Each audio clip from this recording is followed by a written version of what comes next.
কষায়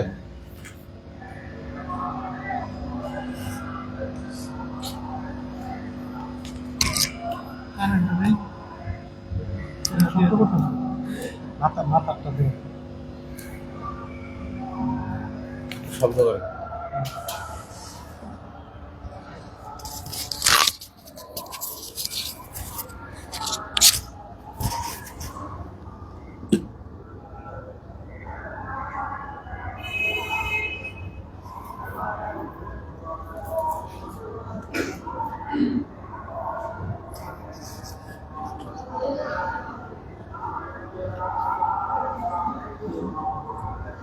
আসসালামু আলাইকুম।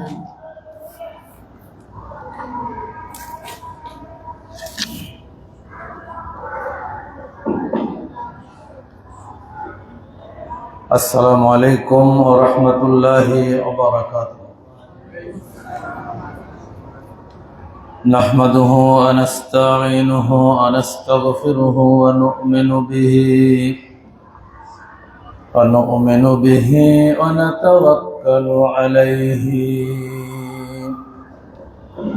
ওয়া নাউযু বিল্লাহি মিন শুরুরি আনফুসিনা ওয়া মিন সাইয়্যাতি আ'মালিনা।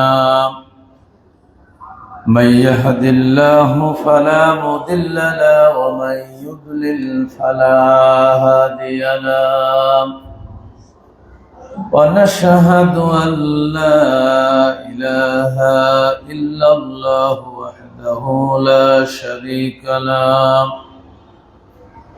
ونشهد أن سيدنا وسندنا وحبيبنا ومولانا محمدا عبده ورسوله الذي أرسله بالحق بشيرا ونذيرا وداعيا إلى الله بإذنه وسراجا منيرا.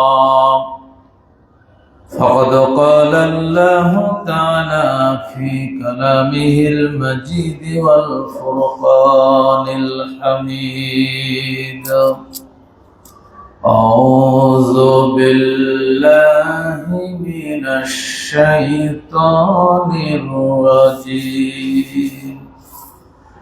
بسم الله الرحمن الرحيم. إنا أنزلنا عليك الكتاب بالحق لتحكم بين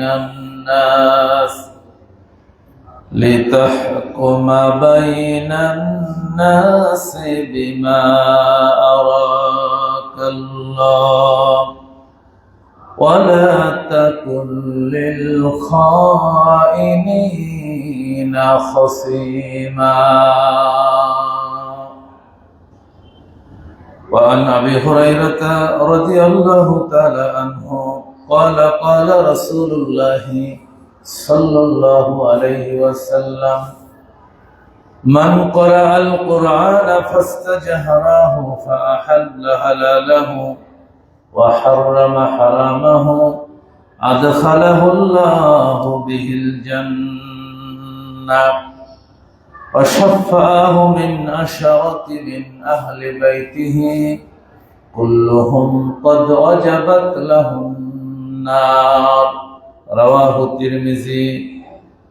وقال تعالى في شان رسوله: إن الله وملائكته يصلون على النبي يا أيها الذين آمنوا صلوا عليه وسلموا تسليما.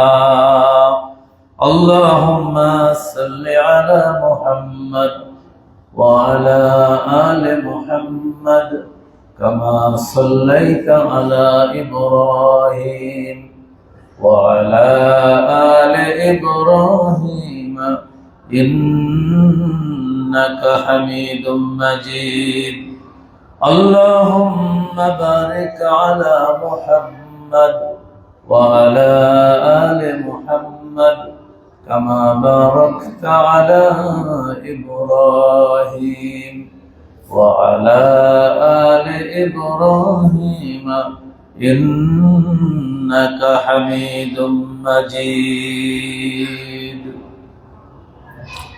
সম্মানিত সমাগত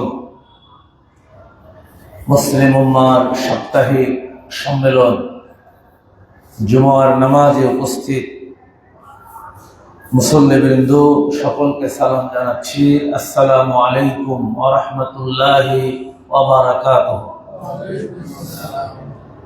মহান আল্লাহ রাব্বুল আলামিনের দরবারে শুকরিয়া আদায় করছি, কালেমাতুশ শুকর আদায় করছি, যিনি দয়া করে মেহেরবানি করে আল্লাহ রাব্বুল আলামিনের একটি ফরজ ইবাদত জুমার দিনে আজানের পরপরই আল্লাহর ঘরে আসা, আল্লাহর তাসবির জন্য, আল্লাহর স্মরণের জন্য আমরা আসতে পেরেছি।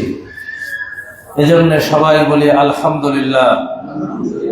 দুরুদ ও সালাম প্রিয় নবী, আখিরি জামানার নবী, সর্বশ্রেষ্ঠ নবী মুহাম্মদুর রাসূলুল্লাহ সাল্লাল্লাহু আলাইহি সাল্লামের উপরে শহীদদের কবুলিয়াত, আত্মার মাগফিরাত কামনা করে আমি জুমা পূর্ব আলোচনা শুরু করছি। একান্ত প্রিয় দিনী ভাইরা, আমি সূরা আন-নিসার 105 নম্বর আয়াত তেলাওয়াত করেছি।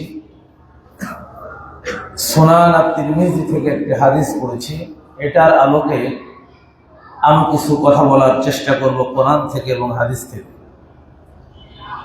আল্লাহ রাব্বুল আলামিন এই আয়াতে আমাদেরকে বললেন, ইন্না আনজালনা আলাইকাল কিতাবা বিল হক। হে নবী, আপনার উপরে একখানা কিতাব অবতীর্ণ করেছি সত্য সহকারে। কে বললেন? আল্লাহ বললেন, নবীকে উদ্দেশ্য করে বললেন যে তোমার উপরে একখানা কিতাব নাজিল করেছি, অবতীর্ণ করেছি, এবং সেই নাজিলের পদ্ধতিটা ছিল সত্য সহকারে। এখানে কোনো মিথ্যার কোনো আশ্রয় কেউ নিতে পারে নাই, ঢুকতে পারে নাই। আল্লাহর পক্ষ থেকে এটা নাজিল করা হয়েছে, মাধ্যম ছিল ওয়াসাতাতে জিবরিল। জিবরিল আলাইহিস সালাম ছিল মাধ্যম। আল্লাহ রাব্বুল আলামিনের আদেশ ক্রমে জিবরিল আমিন আল্লাহ নবীর জেহেনে সেটা ফুঁকে দিয়েছিলেন, যাকে বলা হয় ওহী। ওহীর মাধ্যমে লিতাহকুমা বাইনান নাসি বিমা আরাকাল্লাহ, যাতে করে হে নবী তুমি এটার মাধ্যমে মানুষের মধ্যে ইনসাফ কায়েম করতে পারো। কি করতে পারো?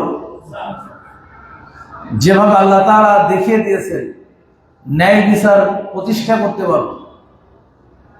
লিতাহকুমা বাইনান নাস, একে অপরের সাথে যখন বিবাদ হবে, গন্ডগোল হবে, কোনো সমস্যার সৃষ্টি হবে, তখন এই কোরআন হবে তোমাদের জন্য মাধ্যম।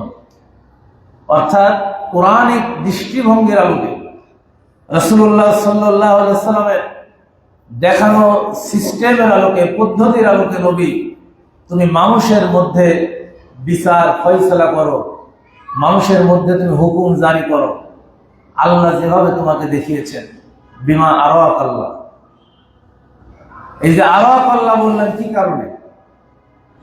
এই আয়াত যখন নাজিল হয়েছিল তখন ইসলামের শরিয়ার বিধানগুলি ম্যাক্সিমাম চলে এসেছে আল্লাহ নবীর কাছে। হিজরতের পরে, হিজরতের বছর অর্থাৎ হিজরতের আগ দিয়ে আল্লাহ রাব্বুল আলামিন নবীকে মেরাজ করালেন, আরশে আজিমে ডেকে নিয়ে গেলেন। আল্লাহ রাব্বুল আলামিন এই পৃথিবী কিভাবে পরিচালিত করেন এই সব কিছু আল্লাহ রাব্বুল আলামিন স্বচক্ষে রাসূলুল্লাহ সাল্লাল্লাহু আলাইহি সাল্লামকে দেখালেন, এবং কোন অপরাধে কোন শাস্তি হবে এগুলো আল্লাহ রাব্বুল আলামিন দেখালেন, এবং কোন আমলের কারণে কোন জান্নাতে কে যাবে এই সব কিছু আল্লাহ রাব্বুল আলামিন সচক্ষে দিব্য চোখে আল্লাহ নবীকে দেখালেন। এরপর হিজরতের পরে আল্লাহ রাব্বুল আলামিন কুরআনুল কারীমের বিধানগুলি নাজিল করলেন এবং আল্লাহ রাসূলকে বললেন যে তুমি আমার দেখানো মেরাজের রাজনীতিতে যেভাবে তুমি দেখেছো ঠিক তেমনি ভাবে এটার বর্ণনার আলোকে তুমি তোমার এই শাসন ব্যবস্থা তুমি পরিচালনা করো। মদিনাতে রাসূলুল্লাহ সাল্লাল্লাহু আলাইহি ওয়াসাল্লাম 10 বছর ছিলেন। কয় বছর ছিলেন? আর মক্কায় নবুয়তের পরে ছিলেন 13 বছর। এই 23 বছরের জীবনে রাসূলুল্লাহ সাল্লাল্লাহু আলাইহি ওয়াসাল্লাম যেটা করেছেন, যেটা বলেছেন, যেটার ব্যাপারে তিনি অনুমোদন দিয়েছেন, একজন মুমিন হিসেবে, মুসলিম হিসেবে এর বাইরে আমাদের যাওয়ার কোনো সুযোগ নাই। এর মধ্যে যারা থাকবে তারাই হচ্ছে শুকরগুজারকারী বান্দা।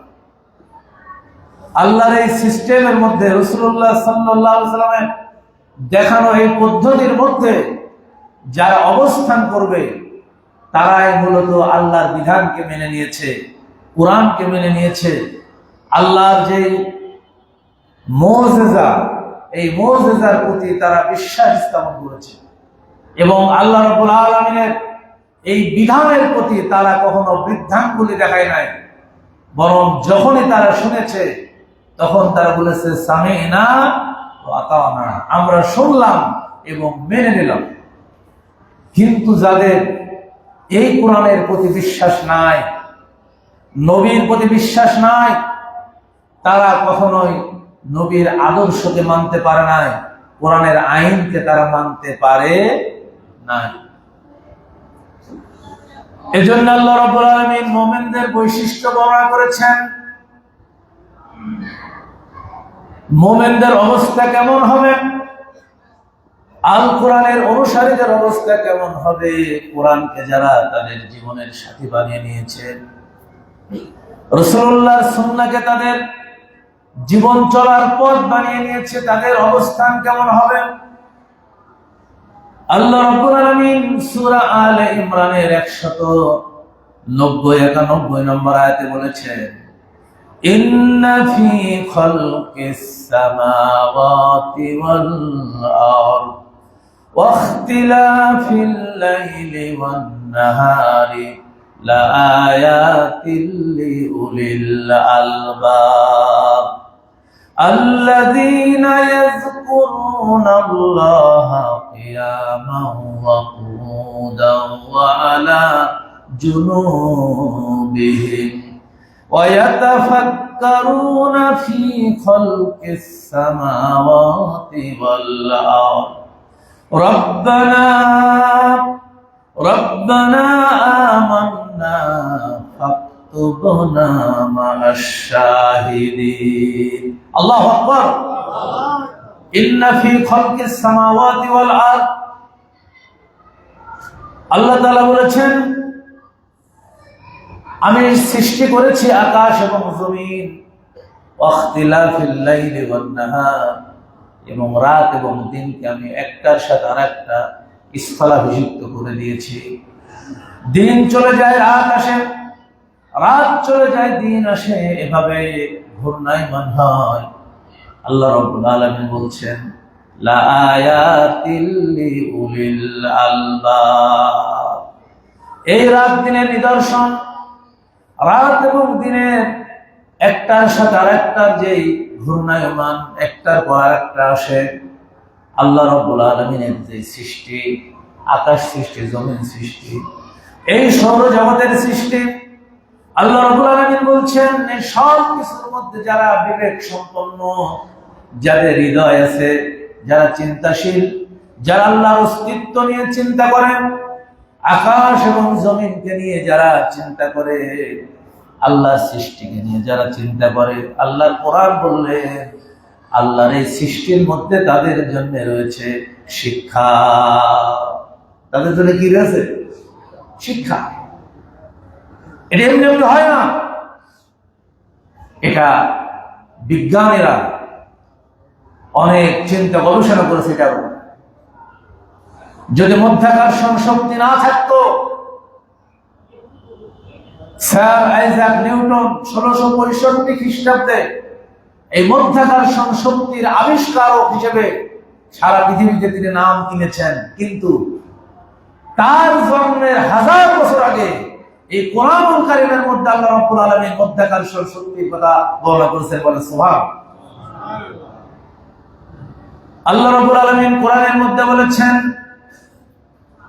লাশ-শামসু ইয়ানবাগি লাহা আন তুদরিকাল কমারা ওয়ালাল-লাইলু সাবিকুন নাহারি ওয়া কুল্লুন ফি ফালাকিন ইয়াসবাহুন। আল্লাহ রাব্বুল আলামিন বললেন, রাতের ক্ষমতা নাই দিন অতিক্রম করার, দিনের ক্ষমতা নাই রাত অতিক্রম করার, সূর্যের ক্ষমতা নাই চন্দ্র অতিক্রম করার, চন্দ্রের ক্ষমতা নাই সূর্য অতিক্রম করার।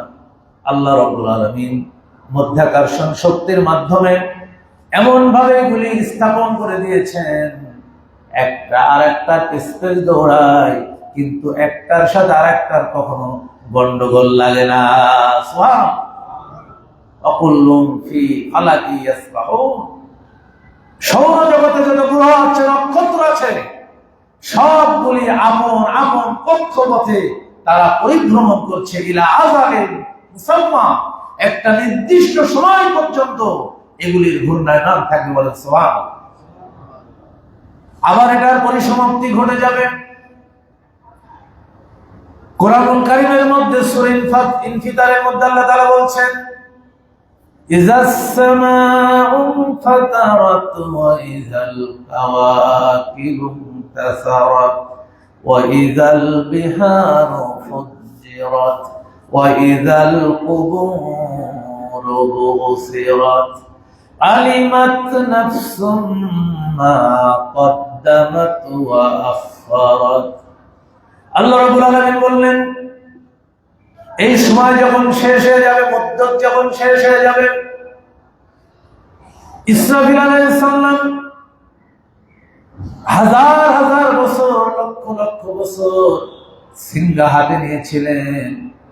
বিশ্বনবীর জন্ম হওয়ার পরে হযরত ইসরাফিল আলাইহিস সালাম সিংহাটা নিয়ে তিনি দাঁড়িয়ে আছেন, 24 ঘন্টা তিনি রেডি আছেন। আল্লাহর হুকুম যখন হয়ে যাবে, সিংহায় যখন তিনি ফুঁক দেবেন, ভূমিকম্প শুরু হয়ে যাবে। এমন ভূমিকম্প, এই ভূমিকম্পের স্থায়িত্ব 15 সেকেন্ড হবে না, 1 মিনিট হবে না। আজ থেকে 2 সপ্তাহ আগে, গত জুমার আগের জুমায় ঠিক 10:37 15 সেকেন্ডের একটা ভূমিকম্প হয়েছে বাংলার জমিনে। ওই 15 সেকেন্ডের ভূমিকম্পের ফলে 11 জন মানুষ মারা গেছে, অনেক বিল্ডিং ভেঙে গেছে, অনেক বিল্ডিং এ ফাটল ধরেছে। কিন্তু আল্লাহর যে ভূমিকম্প শুরু হয়ে যাবে, আল্লাহ তাআলার কোরআন বলছে, ওই ভূমিকম্পের স্থায়িত্ব এত বেশি হবে, সমস্ত বিল্ডিং যতক্ষণ মাটির সাথে মিশে না যাবে, সমস্ত পাহাড়গুলি যতক্ষণ মাটির সাথে মিশে না যাবে, সমগ্র পৃথিবী যখন মাটির সাথে না মিশবে, ততক্ষণ পর্যন্ত ওই ভূমিকম্প আর থামবে না। ইযা যুলজিলাতিল আরদু জিলজালাহা ওয়া আখরাজাতিল আরদু আসকালাহা ওয়া ক্বালাল ইনসানু মা লাহা। আল্লাহু আকবার। ইযা যুলজিলাতিল আরদু জিলজালাহা, একদিকে আসমান ভেঙে পড়বে, সূরা ইনফিতারের মধ্যে বলা হয়েছে। সাগরগুলিতে আগুন ধরে দেওয়া হবে। অন্যদিকে পৃথিবী, এমন ভূমিকম্প শুরু হবে পৃথিবীতে, যেই ভূমিকম্প থামবে না। ইযা যুলজিলাতিল আরদু বললেই হতো, আল্লাহ রাব্বুল আলামিন এর সাথে আরেকটা শব্দ জুড়ে দিলেন, জিলজালাহা। অর্থাৎ এইটার স্থায়িত্ব কতক্ষণ হবে, এইটার মুদ্দত কতক্ষণ হবে, এটার কোনো পরিসীমা নাই। যতক্ষণ না পৃথিবী, আসমান, জমিন চূর্ণ বিচূর্ণ না হবে, ততক্ষণ পর্যন্ত এই ভূমিকম্প চলতে থাকবে। অবস্থাটা কেমন হবে কখনো চিন্তা। আল্লাহ রাব্বুল আলামিন বলছেন, এই রাত এবং দিনের মধ্যে যে আবর্তন, দিনের পরে রাত আসে, রাতের পরে দিন আসে, যারা বিবেক সম্পন্ন মানুষ, বুদ্ধি সম্পন্ন মানুষ, যারা আল্লাহর সৃষ্টি নিয়ে চিন্তা করে, আল্লাহর কোরআন বলছে তাদের জন্য এই দিন এবং রাতের আবর্তনের মধ্যে শিক্ষা রয়েছে। সুবহানাল্লাহ। এগুলি তারা এমনি এমনি মনে করে না, এটা এমনি হয়, রাত হয়, দিন হয়। অথচ আল্লাহর কোরআন বলছেন, ও দুনিয়ার মানুষ, তোমরা কি চিন্তা করো না, গবেষণা করো না? কুল আরাআইতুম ইন জালাল্লাহু আলাইকুমুল লাইলা সারমাদান ইলা ইয়াউমিল কিয়ামাতি মান ইলাহুন গায়রুল্লাহি ইয়াতিকুম বিদিয়াইন আফালা তাসমাউন। কুল আরাআইতুম, তোমরা কি দেখো না, তোমরা কি তোমাদের হৃদয়ের শক্তিতে দেখো না, হৃদয়ের দৃষ্টি শক্তিকে দিয়ে কি দেখো না? আল্লাহ তাআলা যদি এই দিনটাকে টেনে কিয়ামত পর্যন্ত, রাতটাকে টেনে কিয়ামত পর্যন্ত লম্বা করে দিতেন, এমন কোন স্রষ্টা কি আছে এই পৃথিবীতে আমি আল্লাহ ছাড়া, যে তোমাদের জন্য দিনের আলো এনে দিতে পারে? কি বলেন, আছে? ঠিক এর পরে আল্লাহ তাআলা বলছেন, قُلْ أَرَأَيْتُمْ إِنْ جَعَلَ اللَّهُ عَلَيْكُمُ النَّهَارَ سَرْمَدًا إِلَى يَوْمِ الْقِيَامَةِ مَنْ إِلَهٌ غَيْرُ اللَّهِ يَأْتِيكُمْ بِلَيْلٍ تَسْكُنُونَ فِيهِ أَفَلَا তুবসিরুন। আল্লাহু আকবার। আল্লাহ তাআলা বললেন, আবার যদি আমি দিনটাকে টেনে কিয়ামত পর্যন্ত লম্বা করে দিতাম, তোমাদের জন্য যদি আর রাত না আসতো, এমন কোন স্রষ্টা আছে নাকি তোমাদের, যে তোমাদের জন্য রাত এনে দিতে পারে? যেই রাতের আধারে তোমরা দাম্পত্য জীবনের আনন্দ উপভোগ করতে, আল্লাহর সেজদা দেওয়ার জন্য সময় কাটাতে, এমন কোন স্রষ্টা কি আছে নাকি, যে তোমাদের জন্য রাতের অন্ধকার এনে দিতে পারে? আফালা তুবসিরুন। এরপরও কি তোমরা তোমাদের বিবেক দিয়ে একটুখানি তোমরা কি চিন্তা করবা না? সব কিছুর মধ্যে আল্লাহ তাআলা বলছেন, লা আয়াতিন লিউলিল আলবাব, যারা চিন্তাশীল মানুষ, যারা আল্লাহর সৃষ্টিকে নিয়ে চিন্তা করে, আল্লাহর রহমত নিয়ে চিন্তা করে, তারা এটাকে বেহুদা আল্লাহ তাআলা সৃষ্টি করেছেন এটা তারা বলে না, বরং তাদের হৃদয়টা আল্লাহর কাছে নত হয়ে যায়, আল্লাহর কোরআনের কাছে নত হয়ে যায়। আল্লাহর কোরআনের বাইরে, রাসূলুল্লাহর সুন্নাহর বাইরে তারা তাদের জীবন চালাতে কখনো তারা চায় না। আল্লাহ তাআলা জন্য কোরআনুল কারীমের মধ্যে বলেছেন, সূরা আল মায়েদার ৮৩ নম্বর আয়াত, وَإِذَا سَمِعُوا مَا أُنزِلَ إِلَى الرَّسُولِ تَرَى أَعْيُنَهُمْ تَفِيضُ مِنَ الدَّمْعِ مِمَّا عَرَفُوا مِنَ الْحَقِّ يَقُولُونَ رَبَّنَا آمَنَّا فَاكْتُبْنَا مَعَ الشَّاهِدِينَ। আল্লাহ রাব্বুল আলামিন বললেন, আল্লাহর সৃষ্টি নিয়ে যারা চিন্তা করেন, আল্লাহর নৈকট্য লাভকারী বান্দা যারা, যারা আল্লাহর দ্বীনের বাইরে যেতে চায় না, কোরআনকে জীবনের সঙ্গে বাড়াতে চায়, তাদের দৃষ্টান্ত আল্লাহ তাআলা দিচ্ছেন। তাদের অবস্থা কেমন হবে যখন তারা কোরআনের আলোচনা শুনবে, কোরআন তেলাওয়াত শুনবে, আমার নবীর উপরে যা নাযিল করা হয়েছে ওটা যখন তারা শুনবে, আল্লাহর কোরআন বলছে, নিজের অজান্তে হৃদয় বিগলিত হয়ে চোখ দিয়ে গড়িয়ে গড়িয়ে তাদের পানি পড়তে থাকবে। এবং তারা বলবে আমান্না, রব্বুল আলামিন আমরা ঈমান এনেছি তোমার কোরআনের প্রতি, তোমার প্রতি, তোমার ফেরেশতাদের প্রতি, আখিরাতের প্রতি, জান্নাতের প্রতি, জাহান্নামের প্রতি আমরা ঈমান এনেছি। আর আল্লাহ রব্বুল আলামিন তুমি আমাদেরকে সাক্ষ্যদাতাদের মধ্যে তুমি শামিল করে নাও। সুবহানাল্লাহ। এজন্য মুমিনের হৃদয় কোরআনকে অনুধাবন করার জন্য সব সময় তৈরি থাকে। কিন্তু যাদের হৃদয়ে কোরআনের প্রতি ভালোবাসা নাই, কোরআনের প্রতি, রাসূলুল্লাহর সুন্নাহর প্রতি যাদের ভালোবাসা নাই, সারাদিন কোরআন শুনবে, মসজিদে 5 ওয়াক্ত নামাজ আদায় করে ইমামের পিছনে, সেখানেও কোরআন শুনবে, আবার মসজিদ থেকে বের হয়ে এই কোরআনের বিরুদ্ধে তারা কর্মসূচি দেবে, এরকম মুসলমান আছে না? তাদের অবস্থা আর আবু জেহেলের অবস্থা, তাদের অবস্থা আবু লাহাবের অবস্থা, কারণ তারাও কিন্তু আল্লাহ নবীর কোরআন তেলাওয়াত তারা শুনত। আপনি মক্কার ওই দিনগুলির ইতিহাস একটু তাকিয়ে দেখেন, আপনার চোখের সামনে ভেসে উঠবে। রাসূলুল্লাহ সাল্লাল্লাহু আলাইহি ওয়াসাল্লাম রাতের আধারে কোরআন তেলাওয়াত করতেন, তাহাজ্জুদে দাঁড়িয়ে আল্লাহর নবী সুমধুর কণ্ঠে কোরআন তেলাওয়াত করতেন। নবীর কণ্ঠের তেলাওয়াত গুলো শোনার জন্য আবু জেহেল, আবু লাহাব, উতবা, শাইবা রাতের আধারে আল্লাহর নবীর ঘরের কিনারে তারা দাঁড়াতো। আল্লাহর নবীর কণ্ঠের তেলাওয়াত শুনতে শুনতে রাত কাটিয়ে দিত তারা। একদিন অবস্থা এমন হলো, সকাল হয়ে গেছে, আবু জেহেলের সাথে আবু সুফিয়ানের দেখা, উতবা শাইবার দেখা, সবাই হতচকিত হয়ে গেছে। তোমরা কেন এসেছো?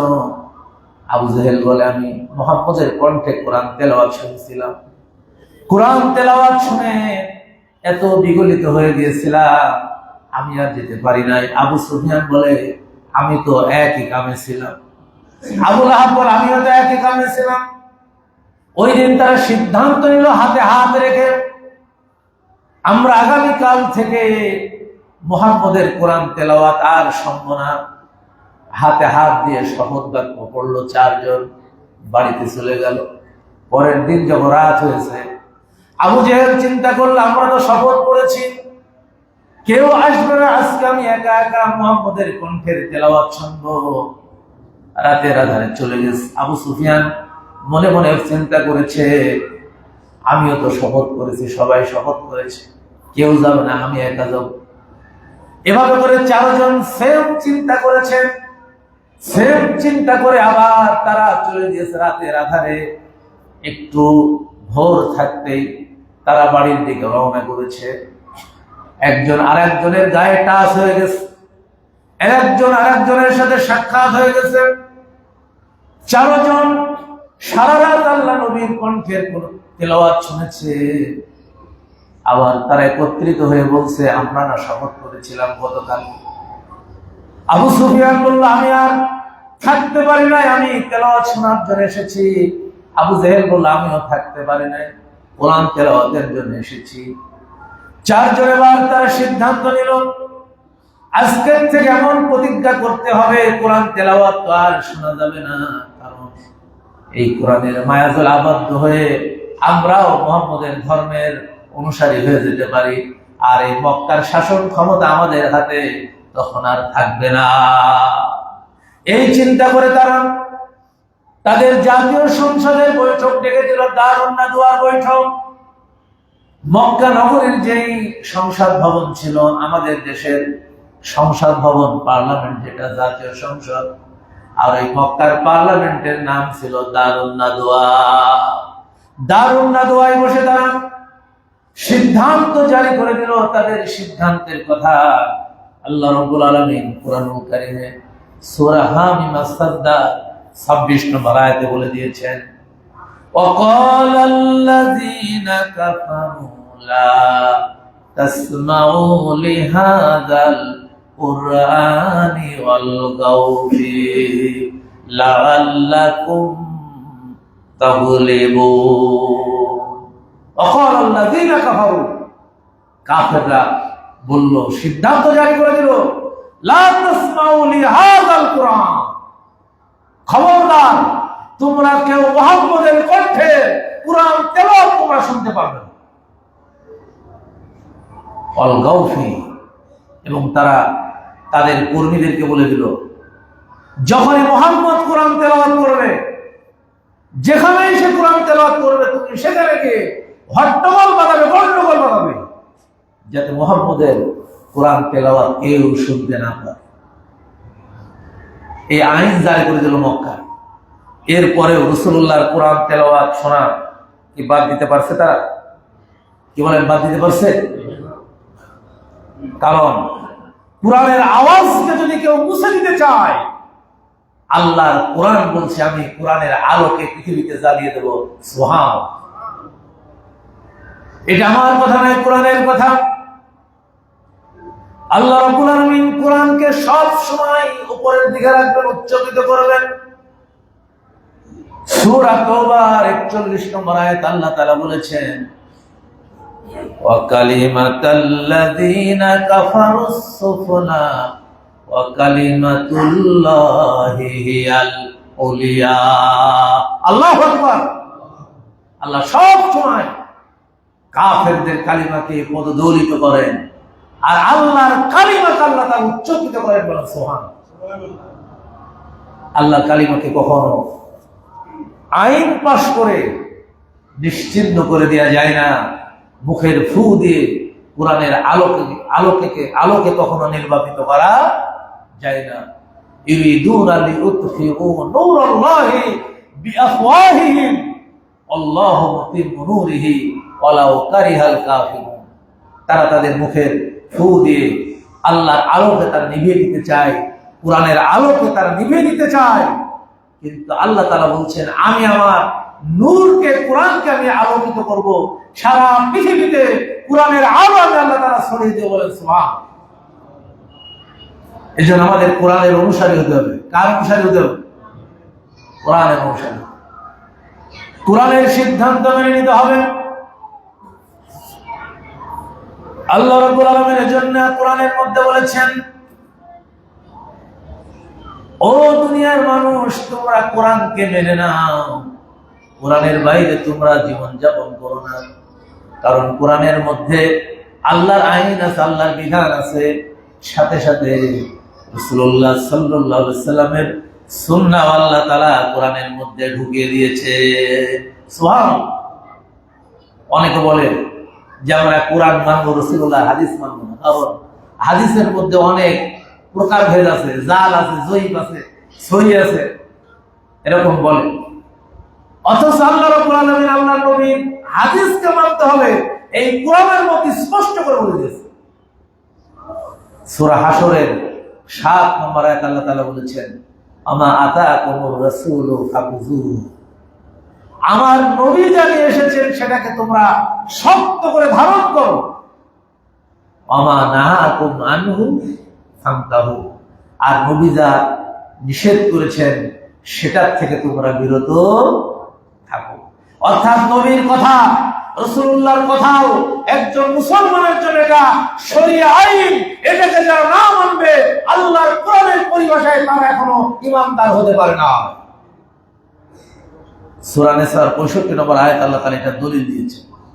তুমি ঈমানদারই হতে পারো নাই, মুমিন হতে পারো নাই, যদি আমার রাসূলের সিদ্ধান্ত তুমি না মানো। অর্থাৎ কোরআনকে জীবনের সংবিধান হিসেবে মানতে হবে, ঠিক রাসূলুল্লাহর সুন্নাহকেও ঠিক তেমনি গুরুত্ব দিয়ে আমাদেরকে মানতে হবে। আল্লাহ রাব্বুল আলামিনের জন্য কোরআন পরিপন্থী মানুষের বৈশিষ্ট্য বর্ণনা করেছেন। কোরআনুল কারীম বর্ণনা করে দিয়েছেন কি সুন্দর করে কোরআনের অনুসারী যারা হবে তাদের অবস্থা কি হবে। যখন তাদেরকে আহ্বান করা হবে আল্লাহর কোরআনের দিকে, রাসূলুল্লাহর সুন্নাহর দিকে, মুমিন যখন এই কথাগুলি শুনবে, মুমিন তখন বলবে, সামি'না ওয়া আতা'না। আমরা শুনলাম এবং সাথে সাথে আমাদের জীবনে মেনে নিলাম। আমরা শুনলাম, ইযা দু ইলাল্লাহি ওয়া রাসূলিহি। যখনই মুমিনদেরকে ডাকা হয় আল্লাহর দিকে, রাসূলের দিকে, তখন তারা এই কথা শোনার পরেই বলে সামি'না ওয়া আতা'না, শুনলাম এবং মেনে নিলাম, সুবহানাল্লাহ। আর কাফের তারা বলে সামি'না ওয়া আসাইনা, শুনলাম এবং অস্বীকার করলাম, এটাকে মানলাম না। এখন আমি আমার আদর্শকে কোন কাতারে রাখবো, এটা আমাদেরকে সিদ্ধান্ত নিতে হবে যে আমি কোরআনের অনুসারে আছি কিনা, আমি রাসূলুল্লাহর সুন্নাহর অনুসারে আছি কিনা, নাকি আমার জীবনে আমি কিছু আল্লাহর কোরআন মানে কিছু অস্বীকার করি। যদি এই রকম আমল আমার আপনার জীবনে হয়, তাহলে কখনোই এই কোরআন আমার আপনার জন্য আদালতে আখিরাতে সাক্ষ্য দেবে। এজন্য সম্মানিত ভাইরা আমার, বন্ধুরা আমার, আল্লাহর কোরআন বলেছে জান্নাতে যাওয়ার ব্যাপারে অবশ্যই অবশ্যই আমাদেরকে কোরআনের অনুসারী হতে হবে, কোরআনের বিধান মানতে হবে। কোরআনের বিধান যদি আমরা না মানি, জান্নাত পাওয়ার কোনো সম্ভাবনা আমাদের নাই। আল্লাহ তাআলা বলেছেন আত্তাবিউ আহসানা মা উনজিলা ইলাইকুম মির রাব্বিকুম মিন ক্বাবলি আন ইয়াতিয়াকুমুল আযাব। তোমরা সকলে মিলে মেনে নাও যেটা তোমাদের উপরে নাযিল করা হয়েছে, আল কোরআন। হঠাৎ আযাব এসে যাওয়া, কি আসার আগে? আযাব আসার আগে। আল্লাহ রাব্বুল আলামিন সূরা জুমারের 43 নম্বর আয়াতে বলেছেন ওয়া আনিবু ইলা রাব্বিকুম ওয়া আসলিমু লাহু মিন ক্বাবলি আন ইয়াতিয়াকুমুল আযাব। আল্লাহ রাব্বুল আলামিন তার বান্দাদেরকে ভালোবাসেন, মহব্বত করেন। বান্দা যখন গুনার কাজে লিপ্ত হয়ে যায়, তখন আল্লাহ রাব্বুল আলামিন বান্দাকে ডেকে ডেকে বলেন। যখন বান্দা কোরআনের অনুসারী না থাকে, তখনও বান্দাকে ডেকে ডেকে বলেন ওয়া আনিবু ইলা রাব্বিকুম, ও বান্দা ফিরে আয়, ফিরে আয়, তোর রবের দিকে ফিরে আয়, তোর স্রষ্টার দিকে ফিরে আয়, যে তোকে সৃষ্টি করেছেন। মায়ের পেটে 10 মাস 10 দিন তোর জন্য খাবারের ব্যবস্থা করেছেন, অক্সিজেনের ব্যবস্থা করেছেন। মায়ের পেট থেকে দুনিয়ায় এসেছেন, নিয়ে এসেছেন। 2 বছর তোর কোনো সাহায্যকারী কেউ ছিল না। আল্লাহ রাব্বুল আলামিন তোর মায়ের মাধ্যমে, পিতার মাধ্যমে তোকে লালন পালনের ব্যবস্থা করেছেন। এরপরে 2 বছর পরে অসংখ্য খাদ্য খাবারের ব্যবস্থা করেছেন, সুস্থতা দিয়েছেন, পরিবার দিয়েছেন, স্বামী দিয়েছেন, স্ত্রী দিয়েছেন, পুত্র দিয়েছেন, সন্তান দিয়েছেন, ছেলে দিয়েছেন, মেয়ে দিয়েছেন, সম্পদ দিয়েছেন, গাড়ি দিয়েছেন, বাড়ি দিয়েছেন, সব কিছু যিনি পূর্ণ করে দিয়েছেন। আল্লাহ তাআলা বলছেন তোর এই রবের দিকে ফিরে আয়, আনিবু ইলা রাব্বিকুম ওয়া আসলিমু লাহু মিন ক্বাবলি আন ইয়াতিয়াকুমুল আযাব। তোর রবের দিকে ফিরে আয় আর তোর রবের কাছে মাথা নত কর। রবের আইন কানুনের দিকে, আইন কানুনের উপরে তুই মাথা নত কর। আল্লাহর আদেশ নিষেধের কাছে তুই মাথা নত কর। হঠাৎ আযাব এসে যাওয়ার আগে, মৃত্যু এসে যাওয়ার আগে তুই তোর রবের দিকে ফিরে আয়। আমাদের ফিরে যাওয়ার কোনো জায়গা নাই। এজন্য মুমিন সব সময় আল্লাহর কাছে মাগফিরাত কামনা করবে। কোরআনুল কারীমের মধ্যে আল্লাহ তাআলা বলে দিয়েছেন, আল্লাহ রাব্বুল আলামিন কোরআনুল কারীমের মধ্যে স্পষ্ট করে, সুনির্দিষ্ট করে আমাদের ব্যাপারে বলে দিয়েছেন ওয়াসারিউ ইলা মাগফিরাতিন মির রাব্বিকুম ওয়া জান্নাতিন আরদুহাস সামাওয়াতু ওয়াল আরদ উইদ্দাত লিল মুত্তাকিন। ও বান্দা, তুই প্রতিযোগিতায় লিপ্ত হয়ে যাও, দৌড় প্রতিযোগিতায় একজনকে পিছনে ফেলে আর একজনকে পিছনে ফেলে আগের দিকে যাওয়ার চেষ্টা কর। তোর রবের মাগফিরাতের দিকে, রবের ক্ষমার দিকে এবং ওই জান্নাতের দিকে। যে জান্নাতের বিশালতা এবং প্রশস্ততা আকাশ আর জমিনের চাইতেও বিরাট, ওই জান্নাতের দিকে তুই অগ্রসর হ। কার কথা? আল্লাহর কথা। তোর রবের মাগফিরাতের জন্য দৌড়া, তোর রবের ক্ষমার দিকে দৌড়া এবং ওই জান্নাতের দিকে, যে জান্নাতের বিশালতা প্রশস্ততা আকাশ আর জমিনের সমান, ওই জান্নাতের দিকে আল্লাহ তাআলা আমাদেরকে দৌড়াতে বলবে। এজন্য আমাদেরকে সিদ্ধান্ত নিতে হবে, রবের সমস্ত আইন এবং কারণ, সমস্ত বিধান আমাদের জীবনের সকল ক্ষেত্রে মেনে নেওয়া লাগবে। এজন্য আল্লাহ রাব্বুল আলামিন নবীর কাছে ওহী করে শুনিয়ে দিলেন, নবী, ইন্না আনজালনা আলাইকাল কিতাবা বিল হাক্কি লিতাহকুমা বাইনান নাসি বিমা আরাকাল্লাহ। হে নবী, তোমার উপর একখানা কিতাব অবতীর্ণ করেছি সত্য সহকারে। এজন্য কিতাব অবতীর্ণ করেছি যাতে করে এই কিতাবের মাধ্যমে তুমি মানুষের মাঝে বিচার ফয়সালা করতে পারো, মানুষের মধ্যে তুমি ইনসাফ কায়েম করতে পারো। এজন্য মুসলমানদের একমাত্র সংবিধান হচ্ছে আল কোরআন। জোরে বলেন, আল কোরআন। কি না অন্য কিছু আমাদের সংবিধান? আল কোরআনকে জীবনের সংবিধান মানতে রাজি আছি আমরা? সবাইকে রাজি আছে? যদি আপনি কোরআনকে জীবনের সংবিধান মানতে পারেন, এই কোরআন আপনার জন্য কিয়ামতের দিন শাফায়াত করবে। আল্লাহ নবী বলেছেন, যে হাদিসটা আমি তেলাওয়াত করেছি, মান ক্বারাআল কুরআনা ফাস্তাজহারাহু ফাআহাল্লা হালালাহু ওয়া হাররামা হারামাহু ওয়া আদখালাহুল্লাহু বিল জান্নাহ। মান ক্বারাআল কুরআন, যে ব্যক্তি কোরআনকে তেলাওয়াত করবেন। কোরআন তেলাওয়াতের অর্থই হচ্ছে কোরআনকে বুঝে বুঝে তেলাওয়াত করবে আর কোরআনের সকল বিধানগুলি মেনে চলবে। ওই ব্যক্তি সত্যিকার অর্থে কোরআন তেলাওয়াতকারী। ওই ব্যক্তি কি? আল্লাযীনা আতাইনাহুমুল কিতাবা ইয়াতলুনাহু হাক্কা তিলাওয়াতিহি উলাইকা ইউমিনুনা বিহি। সূরা বাকারা 121 নম্বর আয়াত।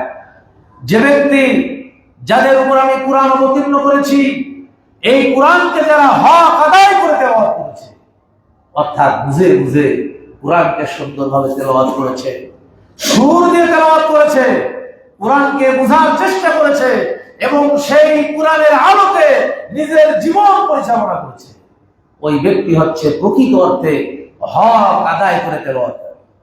উলাইকা ইউমিনুনা বিহি, কেবল এরাই কোরআনের উপর ঈমান এনেছে। আর আল্লাহর নবী বলেছেন, মান ক্বারাআল কুরআন, কোরআনকে যে ব্যক্তি তেলাওয়াত করেছে, ফাস্তাজহারাহু, শুধু তেলাওয়াত করে ক্ষান্ত হয় না, কোরআনের সমাজ কায়েমের জন্য চেষ্টা করেছে, কোরআনকে ইজহার করার জন্য চেষ্টা করেছে, কোরআনের ভিত্তিতে ব্যক্তি পরিবার সমাজ চালানোর জন্য চেষ্টা করেছে। ফাস্তাজহারাহু ফাহাল্লা হালালাহু, কোরআন যেটা হালাল বলেছে হালালকে গ্রহণ করেছে। ওয়া হারামা হারামাহু, কোরআন যেটা হারাম করেছে হারামকে হারাম হিসেবে মেনে নিয়েছে। আদখালাহুল্লাহু বিল জান্নাহ, এই কোরআনের মাধ্যমে আল্লাহ রাব্বুল আলামিন ওই ব্যক্তিকে আল্লাহ তাআলা জান্নাতের মধ্যে প্রবেশ করিয়ে দেবে। সুবহানাল্লাহ। আপনি যেখানেই যাবেন, যত আলোচনায় যাবেন, আপনি যদি কোরআনকে অবজ্ঞা করে চলেন, কোরআনকে পাশ কাটিয়ে চলেন, কখনোই আমি আপনি নাজাত পাবো না। বরং এই কোরআন এবং এই কোরআনের মালিক আল্লাহ রাব্বুল আলামিন নিজে আমাদের প্রতি লানত করবে। এটা আমার কথা নয়, কোরআনের কথা। সূরা আল বাকারার 159 নম্বর আয়াত, ইন্নাল্লাযীনা ইয়াকতুমুনা মা আনজালনা মিনাল বায়িনাতি ওয়াল হুদা মিন বা'দি মা বায়্যানাহু লিন-নাসি উলাইকা ইয়ালআনুহুমুল্লাহ ওয়া ইয়ালআনুহুমুল লাঈনুন।